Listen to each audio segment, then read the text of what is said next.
Assalamualaikum warahmatullahi wabarakatuh. Perkenalkan, nama saya Novi Angelia dari kelas 3C Pendidikan Bahasa Inggris. Nah, pada hari ini saya akan menjelaskan tentang speech community berdasarkan dari buku Leonard Bloomfield. Nah, langsung saja. Pada buku Leonard Bloomfield 3.1 paragraf pertama, di situ dijelaskan bahwasanya dalam masyarakat bahasa itu digunakan sebagai perantara untuk sekelompok orang berinteraksi. Nah, dalam pengelompokannya sendiri disesuaikan dengan ekonomi, politik, dan juga budaya yang ada. Nah, pada paragraf keduanya, di situ dijelaskan bahwasanya bahasa memiliki ciri-ciri yang tidak diwariskan secara biologis. Nah, hal ini terjadi dikarenakan adanya perkawinan orang yang berbeda bahasa. Nah, selanjutnya 3.2 pada paragraf pertama menjelaskan bahwasanya masyarakat bahasa berbeda-beda luasnya. Nah, pada paragraf keduanya, di situ dijelaskan bahwanya sekitar tahun 1920, Tasmir menyebut Cina sebagai masyarakat akut bahasa yang luas dengan jumlah penutur 400 juta lebih.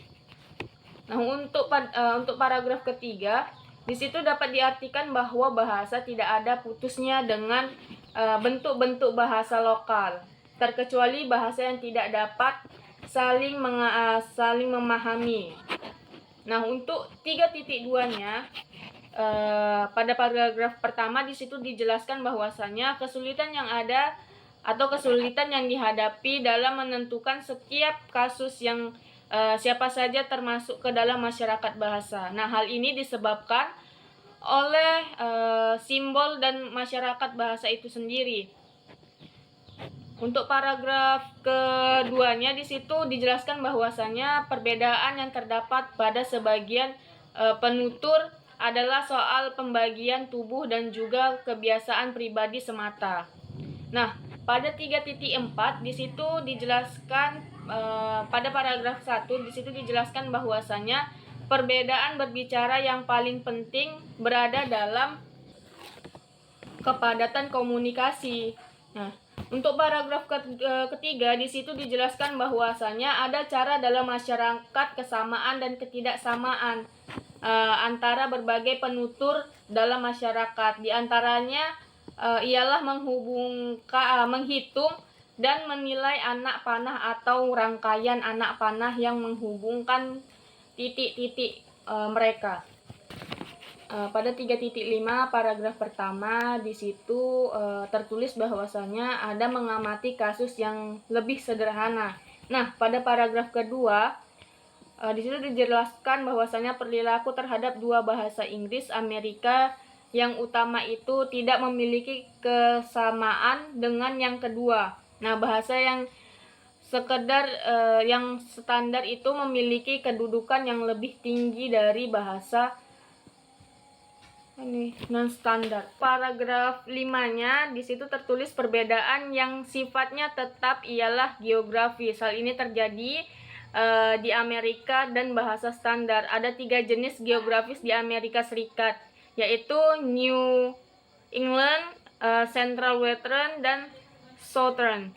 Nah, pada 3.6 paragraf 1 dijelaskan bahwasanya bahasa non-standar menunjukkan keanekaragaman yang lebih besar daripada yang standar. Untuk paragraf kedua dijelaskan berbagai kelompok penutur non-standar memiliki bentuk-bentuk bahasa mereka sendiri.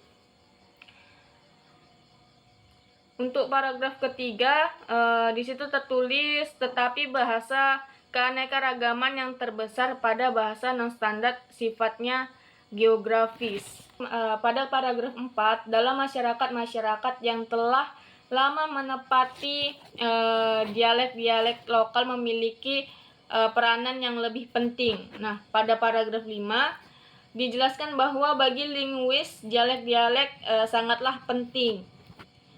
Pada paragraf 6 dijelaskan bahwa perbedaan antara dialek-dialek lokal yang berdekatan biasanya kecil tetapi dapat dikenali suatu wilayah geografis yang beralih sedikit demi sedikit disebut wilayah dialek.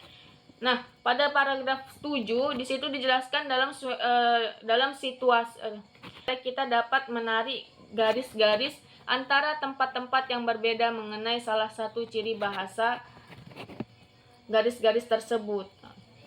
Nah, untuk paragraf 8-nya di situ dijelaskan bahwasanya sikap para penutur terhadap dialek-dialek lokal sedikit berbeda di negara-negara lainnya. Nah, sekian penjelasan dari saya tentang speech community. Baiklah, sekian penjelasan dari saya tentang speech community. Saya sudahi dengan Assalamualaikum warahmatullahi wabarakatuh.